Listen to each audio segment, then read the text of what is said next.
Ladies and gentlemen, welcome to Chanel Jasmine, the best novel Chanel for romantic stories. Hai guys, selamat datang di channel Jasmine, channel terbaik untuk menyimak novel-novel romantis. Mohon dukung channel ini dengan subscribe, like dan share video-video yang ada di channel ini. Terima kasih.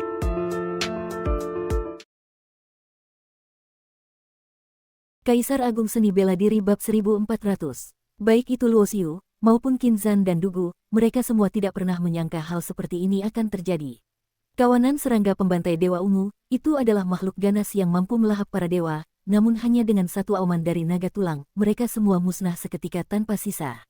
Luo Xiu menatap ke arah langit yang abu-abu kecoklatan dan melihat cahaya keemasan yang cemerlang berkelip di antara kabut. Sepertinya setelah meninggalkan lembah itu, naga tulang ini terus mengikuti mereka. Ia bisa merasakan bahwa naga tulang itu tidak memiliki niat jahat. Terlebih lagi, setelah ia mendapatkan warisan larangan ke-6 dan membangkitkan tubuh abadi Taisang, ia bahkan bisa merasakan adanya niat baik dari naga tulang itu terhadapnya. Sepertinya, naga tulang ini sedang mengawal mereka pergi. Qin Zan dan Dugu tampak tertegun. Selain keberuntungan karena selamat dari bencana, hati mereka lebih banyak dipenuhi oleh kebingungan. Mengapa naga tulang ini menolong kita? Inilah pertanyaan di dalam hati mereka. Jangan dipikirkan, ayo cepat pergi. Luo Xiu tidak menjelaskan apa-apa. Bukan karena ia ingin menyembunyikannya, tetapi karena ia sendiri bahkan tidak tahu bagaimana menjelaskannya. Beberapa hari kemudian, keheningan mematikan yang tak berujung dan menyelimuti langit dan bumi itu pun lenyap. Luo Xiu dan kedua temannya akhirnya berhasil keluar dari tempat aneh itu. Menoleh ke belakang, mereka melihat hamparan daratan tak terhingga yang diselimuti kabut abu-abu kecoklatan. Di tempat mereka keluar, mereka melihat sebuah prasasti batu dengan tulisan tangan berwarna merah yang mengejutkan. Tanah terlarang pemakaman tulang, yang hidup dilarang masuk.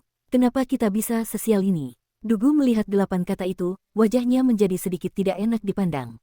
Seandainya semua orang yang memasuki jembatan kenaikan abadi akan diteleportasi ke dalam tanah terlarang pemakaman tulang, aku khawatir tidak akan ada banyak orang yang bisa keluar hidup-hidup. Qin Zan berpikir lebih jauh. Jika kabar ini tidak bisa disampaikan kepada orang-orang di alam bawah, entah berapa banyak orang yang ingin naik ke dunia abadi di masa depan akan salah masuk ke tanah terlarang ini dan mati. Ternyata ada orang yang bisa keluar hidup-hidup dari tanah terlarang pemakaman tulang. Tiba-tiba, seberkas pelangi cahaya pelarian terbang mendekat dan tiba dalam sekejap. Sesosok wanita cantik tanpa riasan muncul di hadapan Luo Xiu dan kedua temannya. Wanita ini terlihat tidak terlalu tua, tetapi tubuhnya memancarkan aura keabadian. Aura ini bukanlah aura setengah dewa, melainkan aura yang hanya dimiliki oleh dewa sejati setelah membuktikan jalannya. Salam hormat, Dewi. Luo Xiu dan kedua temannya menangkupkan tangan sebagai tanda hormat. Mereka tidak bisa melihat menembus tingkat kultivasi wanita muda ini, tetapi setidaknya ia adalah seorang dewa manusia. Antara iblis dan dewa, perbedaan satu alam saja sudah seperti perbedaan antara langit dan bumi. Meskipun Luo Xiu merasa dirinya jarang bertemu tandingan di bawah alam dewa, jika berhadapan dengan seorang dewa manusia, ia merasa tidak akan memiliki peluang menang.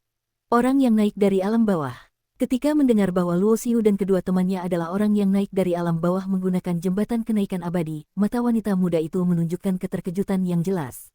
Sudah tak terhitung tahun lamanya tidak ada yang naik dari alam bawah. Tidak disangka baru beberapa ratus tahun, ada lagi yang naik dari alam bawah. Beberapa ratus tahun yang lalu, ada juga seseorang yang mengaku naik dari alam bawah dan berhasil keluar hidup-hidup dari tanah terlarang pemakaman tulang, kata wanita muda itu dengan takjub. Mendengar ini, tatapan Luo Xiu menajam. Ia memadatkan kekuatan taunya untuk menciptakan wujud Sueyu Wuji dan bertanya, apakah yang dimaksud sang dewi adalah orang ini?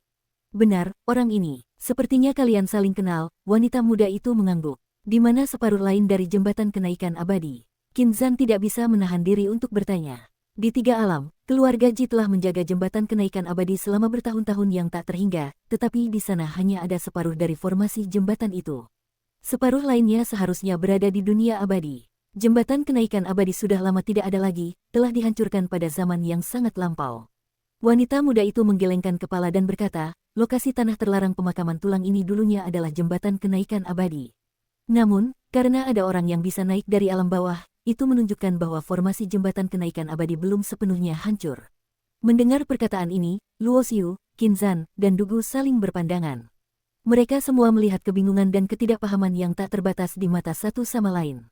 Karena jembatan kenaikan abadi telah hancur, mengapa tidak dibangun kembali? Tanya Luo Xiu. Mana mungkin semudah itu? Tanah terlarang pemakaman tulang adalah tempat dengan 9 kematian dan 1 kehidupan. Bisa keluar hidup-hidup setelah masuk saja sudah sangat beruntung. Tidak ada yang berani masuk untuk memperbaiki formasi jembatan kenaikan abadi. Wanita muda itu tetap menggelengkan kepala, lalu melirik Luo Xiu, kalian banyak sekali bertanya. Tapi karena kalian baru saja naik dari alam bawah dan belum mengenal dunia abadi, aku akan membawa kalian ke kota abadi terdekat dari sini. Sambil berbicara, wanita muda itu mengangkat tangannya dan melempar sesuatu. Seketika, aliran cahaya berwarna biru kehijauan bersinar. Pelangi cahaya biru itu terus memanjang dan berubah menjadi sebuah kapal terbang. Silakan naik, kata wanita muda itu sambil memandang Luo Xiu dan kedua temannya.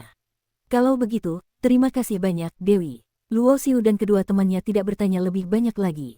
Bagi orang yang baru dikenal, pertanyaan yang mereka ajukan tadi memang sudah agak terlalu banyak. Kecepatan artefak abadi kapal terbang itu sangat tinggi. Bahkan jika Luo Xiu mengerahkan piringan jalan keabadian dengan kekuatan penuh, kecepatannya masih jauh di bawah kapal terbang ini. Hal ini membuat Luo Xiu menyimpulkan bahwa kapal terbang ini setidaknya adalah sebuah artefak abadi kelas menengah. Meskipun mereka tidak bertanya, wanita muda itu justru berinisiatif berbicara dengan mereka, kalian seharusnya bersyukur bisa keluar hidup-hidup dari tanah pemakaman tulang. Konon, di dalam tanah pemakaman tulang tersembunyi rahasia besar dari era purbakala. Karena itu, pernah ada seorang raja abadi yang mengerahkan kekuatan satu kerajaan abadi untuk menyerbu ke sana. Hasilnya, seluruh pasukan musnah, tidak ada satu orang pun yang kembali hidup-hidup. Apa? Qin Zan dan Dugu terbelalak setelah mendengar ini.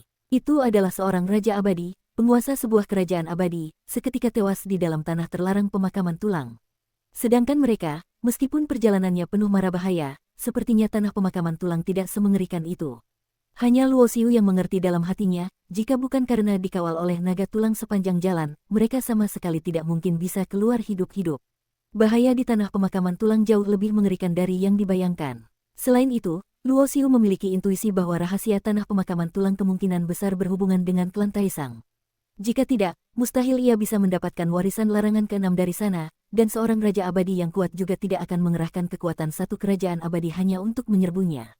1 jam kemudian, dengan kecepatan artefak abadi kapal terbang, di depan mereka muncul sebuah kota yang megah dan raksasa. Tembok kotanya saja sudah setinggi ribuan meter, laksana seekor binatang buas purba raksasa yang bercokol di atas daratan. Kota ini bernama Kota Wanggu, memiliki makna tersirat memandang ke arah tanah pemakaman tulang. Penguasa kotanya adalah Dewa Langit Wanshan. Di lokasi yang tidak jauh dari gerbang kota, artefak abadi kapal terbang itu turun dari udara. Wanita muda itu mengeluarkan sebuah lempengan giok dan menyerahkannya kepada Luo Xiu dan kedua temannya. Aku masih ada urusan, jadi tidak akan ikut ke Kota Wanggu. Kuharap kalian bisa menemukan jalan keabadian kalian sendiri dan meraih pencapaian besar di masa depan. Mendengar ini, Luo Xiu tidak bisa tidak memandang wanita muda ini dengan hormat. Ia sendiri punya urusan, tetapi masih menyempatkan diri mengantar mereka ke Kota Wanggu. Di dunia bela diri di mana yang kuat dihormati, orang yang masih memiliki hati yang baik sudah sangat langka. Bolehkah kami mengetahui nama Dewi? Luo Xiu menangkupkan tangan sebagai tanda hormat. Namaku Yumo. Jika berjodoh, kita akan bertemu lagi. Wanita muda itu tersenyum manis. Segera setelah itu, artefak abadi kapal terbang melesat ke angkasa dan dengan cepat menghilang tanpa jejak. Tidak kusangka kita bertiga bernasib sangat baik. Bukan hanya berhasil keluar hidup-hidup dari tanah pemakaman tulang, kita bahkan bertemu dengan orang baik seperti Dewi Yumo, kata Qin Zan dengan penuh haru. Arah perginya Dewi Yumo sepertinya menuju tanah pemakaman tulang. Bukankah tempat itu sangat berbahaya? Kenapa dia kembali ke sana? Kata Dugu, sebaiknya kita pahami dulu seluk-beluk dunia abadi. Luo Xiu menggoyangkan lempengan giok di tangannya. Bertemu dengan seorang wanita muda saja sudah merupakan seorang dewa. Luo Xiu tahu betul bahwa hal yang paling mendesak saat ini adalah memahami dunia abadi dan meningkatkan kekuatan agar bisa mendapatkan pijakan. Lempengan giok yang ditinggalkan Yumo berisi berbagai macam penjelasan mengenai tatanan dunia abadi. Setelah jalan keabadian, ternyata masih ada begitu banyak tingkatan. Setelah membacanya, Dugu menarik napas dingin.